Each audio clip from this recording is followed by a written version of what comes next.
ঈসা আলাইহিস সালাম দাজ্জালকে মারার পরে আরেকটা প্রজাতি বের হবে, এর নাম ইয়াজুজ আর মাজুজ। নাম শুনেছেন? এই যে এই সূরার মধ্যেই আছে, এই সূরা কাহফের কথা বললাম না, সূরা কাহফের পিছনের দিকে আছে ইন্না ইয়াজুজ ওয়া মাজুজ মুফসিদুনা ফিল আরদ। যুলকারনাইন বাদশার কথা পড়বেন, তিনি এই যে দেয়াল নির্মাণ করে দিয়েছিলেন লোহা এবং তামা দিয়ে, মনে আছে, পড়েছেন? আচ্ছা, এই ইয়াজুজ আর মাজুজ যখন বের হবে পৃথিবীর পানি খেয়ে শেষ করে ফেলে দিবে একেবারে। এরা এত বেশি হিংস্র হবে যে এদের সাথে লড়াই করার মতো ক্ষমতা কোনো মানুষেরই থাকবে না। এমনকি ঈসা আলাইহিস সালামেরও নয়।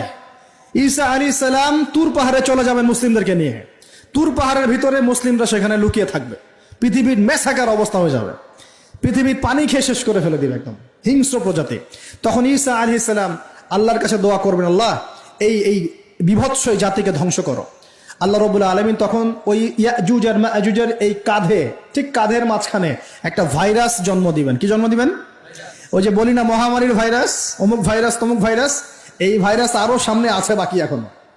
ওই ভাইরাসে, ওই পোকায়, ওই ব্যাকটেরিয়া বা যেটাই হোক আল্লাহ পাক যাই দিবেন, এতে করে ইয়াজুজ আর মাজুজের পুরো প্রজাতি ধপ ধপ ধপ ধপ করে মারা যাবে। মানে এটা ছোঁয়াচে রোগ হবে। কি রোগ হবে? ছোঁয়াচে। ঠিক যেমন আমরা একটু করোনা দেখলাম না, একজন থেকে আরেকজন, একজন থেকে আরেকজন, এরকম জিনিস চলবে আরো বিশ্বে।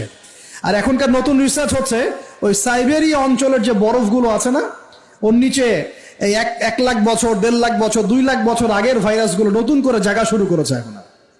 হ্যাঁ, এগুলো বিজ্ঞানীরা বলছেন যে এগুলো আবার কোন দিন জানি পৃথিবীতে আত্মপ্রকাশ করা শুরু হয়। সবকিছুই ঘটবে। বিশ্বটার খুব রহস্য আছে, বিশ্বটার অনেক রহস্য আছে। আল্লাহ পাক এগুলো খেলার ছলে সৃষ্টি করেন নাই, পরীক্ষা। লিয়াবলুয়াকুম আইয়ুকুম আহসানু আমালা, আল্লাহ পাক বলেছেন। এরপরে ইয়াজুজ আর মাজুজের সব প্রজাতি মারা যাবে।